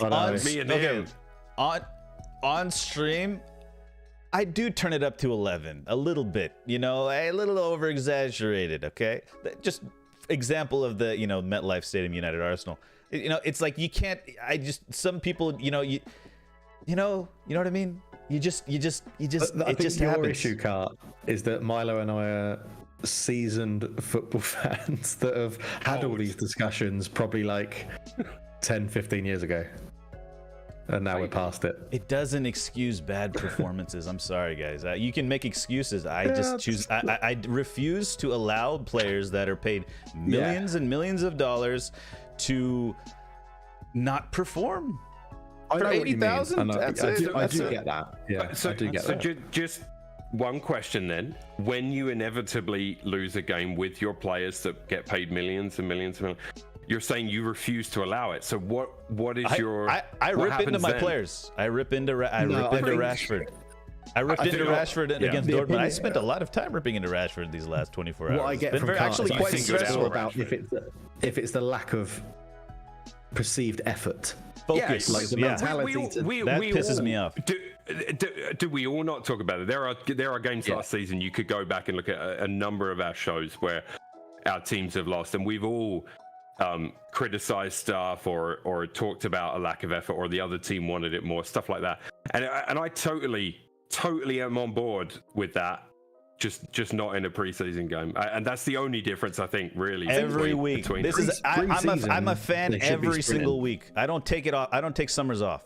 I can't stand like just like players are training in a preseason game. Sorry. Like people walking in a preseason game pisses me off because preseason is for fitness, and that's when you should be busting your ass off to run hard. Whether that comes into a winning mentality or not, I don't know. But they should be working their hardest they work over 90 minutes in preseason to get their bodies ready for the real thing. To Cart, you must be a massive Emil Smith Rowe fan. He was offered the chance to go on vacation, coming off the under-21s victory. He said, no fucking way, I want to win my place back in the team. Yeah, I love that. Put that in exactly, and that's what it's about. You want that. I do love that. You want to hear Danjuma climbing Mount Everest, shit like that. Or who is it? Who climbed a mountain? Kilimanjaro? Somebody. What? One of your players climbed a mountain? I don't know. I posted it. I wrote to the group chat. I said, this is what I want to see from Rashford, not Hamilton picks. I want to see this. You pay the wage. You expect certain conduct from your players. It's mind-boggling, guys. It's mind-boggling to me that this is not a trivial thing. The fact that this is even Mordechai wasn't here for the explosion. So Mordechai, I implore you to watch that segment. It will be on YouTube. It'll be on YouTube, yeah. Very soon this week. I'm not gonna watch it. I think also there is a very much tribal feeling in chat of their clubs can do no wrong, which I just don't understand. No, I don't get that tribal. I think whether you will admit it or not, Cultured though, even we all get like that. So sometimes certain things. I'm biased towards United. Yeah, I'm biased. Just saying there are rose-tinted glasses sometimes, right? Oh, 100%. In all sports, in all walks of life, like that's just that comes with the territory. But right, that was good fun though. I enjoyed sitting and being quiet for a good 3 or 4 minutes while you two went at each other. I was thinking about this the other day. We didn't talk about it, guys. One of the reasons that this works, by the way, and that we have this great dynamic is because me and Cart can be fireworky, right? But then you and Hoff are very, you like relaxed. Yeah, we're the acid. You're the alkaline to our acid sometimes. I like that. As the professor of minerals, right? I like exactly. That. Yeah. By the way, we could have got this. We could have, let the steam off of this a little earlier, but we didn't. Somebody did not. Some people didn't feel it was topic worthy earlier. A couple weeks ago. It got voted on as a no because everyone knows it was meaningless. Hey, I'm just saying. What I will say, I think it's better to have that sort of conversation that we had when there's 3 of us here that are. I think with Hoff here as a Spurs fan, it would have been harder to pull him in, because it was all Man United Arsenal, right? I think it's in a way it was good it happened when there was only 3 of us on the show. And it will. You would think it would be. You would be when it was.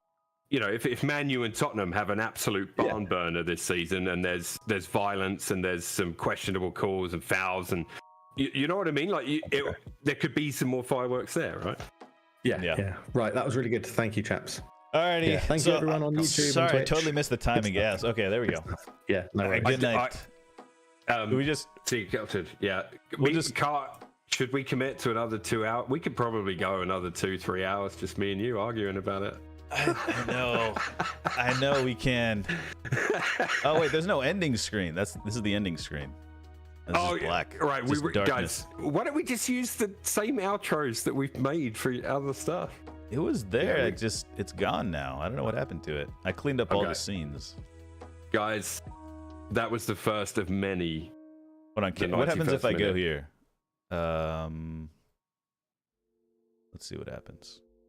It'll be. And I got a joke of the week for you too. Oh, it's all messed up. I mean, the transition's beautiful. Oh, what has happened to the cameras? Hold on. I can fix it real quick. Hold on.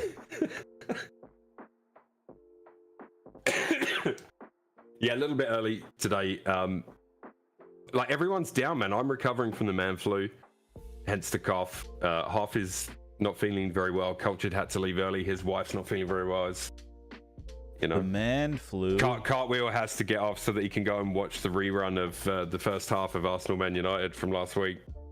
I do have to get up kind of early. I got a new life schedule here, so I probably won't. Doing the Friday. We're doing a fun thing on Fridays now. You're welcome to hop in if you want. We're gonna be doing like a battle royale on Friday, I think. Okay. I don't know. Or you could just hop in for a one-on-one news of the week. I feel like I get my battles in with you on a Monday. I feel like. Yeah, I think so. It's more civil. Here's the other thing. We have a lot of football conversations daily. You know what I mean? Like they only every now and again they just brew up. You know, they just bubble up. And then I really think it's the you know. Show aspect of it. Man, what is it's content brain. Content brain. Dude, it's all good. It's content. You know, the man flu is like a regular common cold, but you know, because I'm a man, it's much worse than that. You know, it's a joke. I don't know. It's obviously not a thing in North America. Everyone's like, oh, I got the man flu. You know, just a cold. It's a regular common cold. It's at first it sounded like a male period or something. You know. You know, like, you know, something like that. Anyways. All right. Guys, yeah, so we got to get this channel affiliated before we can do highlighted messages. Yeah. And channel point rewards, all that stuff. So make sure you follow. You know, the watch-along thing's a good idea, Cart, because if we're struggling to get our hours that we need for that, watch-alongs will help us. So, and the season starts in 2 weeks, man, so it's coming. I have a proposition. I'll message the private chat. It's a private proposition, which may never see the light of day. It'll only be for the show people to know, but we'll see. Okay, we'll see. Chat guys, I didn't read any of chat because I had a feeling it's just like, you know, classic, just attack card probably. Let's see. Yeah. By the way, YouTube guys, right now we're restreaming on YouTube, and on YouTube, if you're having trouble streaming the show, you can watch it in lower quality. I see all your chats on YouTube as well. It's combined on my screen. I'll send them the link. We had one comment tonight on there from Milothe1st Gaming. Oh, he says that cartwheel guy loves preseason too much. I know. Unbelievable. Unbelievable. But yeah, we could literally just do like an Arsenal United section and fill 2 hours, right? It's gonna be there has to be some good news to do other stuff. The problem with match review Cinzero after watching along is that it could be a really nasty segment for someone. You know, like I don't know. It's just I don't know, man. I feel like I'm okay. Look, obviously I'm a United fan, but I think I'm pretty objective. Okay. like for example, if I'm an Arsenal fan, I would probably be upset with the competitive spirit of my players. That's all. I'm not saying you have to be, and you're wrong if you're not. I'm just saying that's just. I think that's how I would do things. I am Stefan. I am. Anyways. We're trying to give you Alright. guys the full 2 hours here almost, but I think we'll have to wrap it up there. Again, no trivia tonight. It's a little bit of a I missed that message. disjointed show. I totally missed that Yeah, message. he did post it, and I said, well, I mean, obviously, if he's got to look after his missus, it's all good. So just two segments to cut and do tonight. Yeah, it should be That, pretty straightforward. Yep, I'm gonna Guys- try and get to that in a moment. I've got to finish by 10 past the hour tomorrow. That's what he said, right? Or did he say something else? No, it was after that because it just came up. Oh, I see it. Yeah. Oh, wow. Okay, I totally missed that. My bad. My bad. It's okay. Cultured's Alrighty. comment. Culture, you need to put that comment on YouTube. That had wonderfully good TalkSport vibes. Okay, here's the thing. Yeah, I guess it did. I mean, look, I don't know. It's content brain, man. I blame content brain. Let me ask chat, like, what do you think if two of us, and it doesn't have to be just me and Cart, let's hypothetically say that one of the others gets super passionate about one of these topics. Like, is it entertaining? Is it cringe? Is it like, what do you think? Do you like, is it, because you argue with your friends. Like, I used to have these conversations in the pub, right? Growing up. There was no social media. There was none of this, right? It would have been in the pub with a group of friends, and you all support different teams, and you end up in these heated conversations, exactly like this, by the way. Okay, look, I wouldn't say trolly, but I try to not be like I don't like it when you did the silly voice. Yeah, the silly voice. When you did the silly voice. I can tell when something I say actually pisses you off, and I can tell that actually pissed you off. I can tell that because that part did get yeah. Anyways, I wouldn't say trolling. I would say like I'm a failed. Yeah. Not like a out of 10, like 5 out of 10. I'm trying to add some comedy.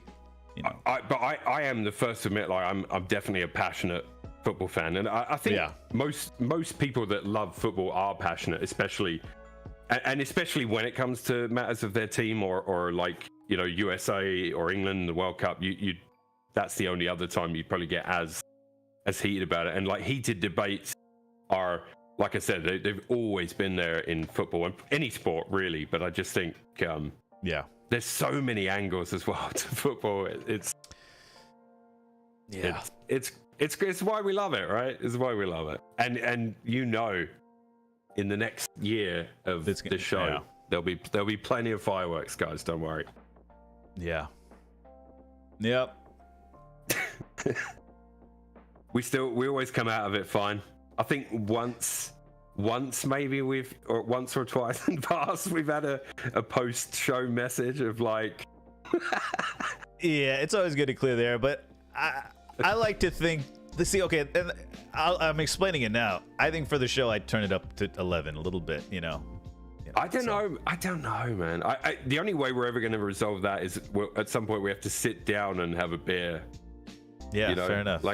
Because like we'd have to watch Arsenal Man United like in a bar over and have a couple of beers, and then we'd see is it turned up or is it just it's there. Dude. In real life I'm like super PC under the radar, I'm telling you, it's the show vibes.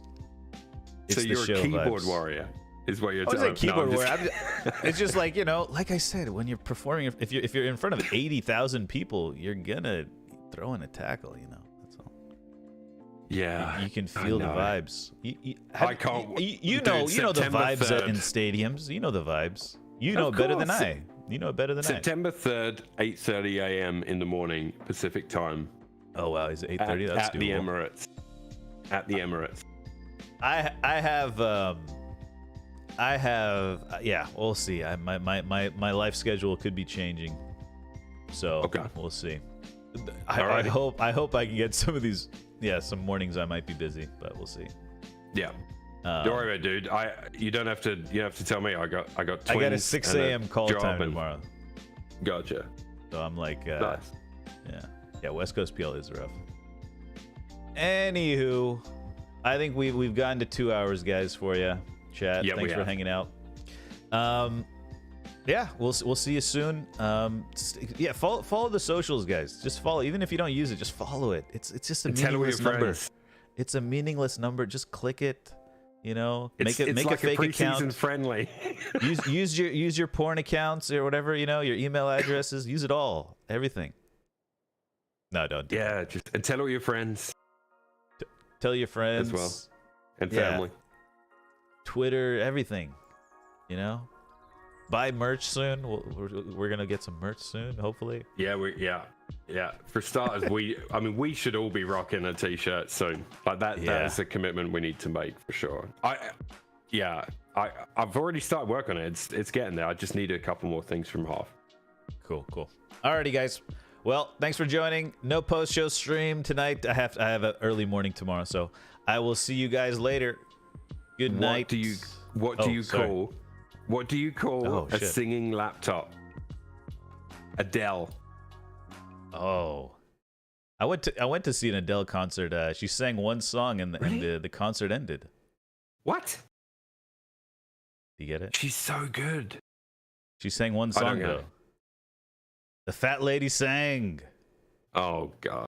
The show is over. Dude, she sang one. If you actually went to see her, I'd be like, that's pretty awesome because she's a really good singer. That's a Norm Macdonald joke. I stole that from him. Gotcha. That's good. Alrighty, man. I'll see you later. Good night. Good night. Yeah, she's not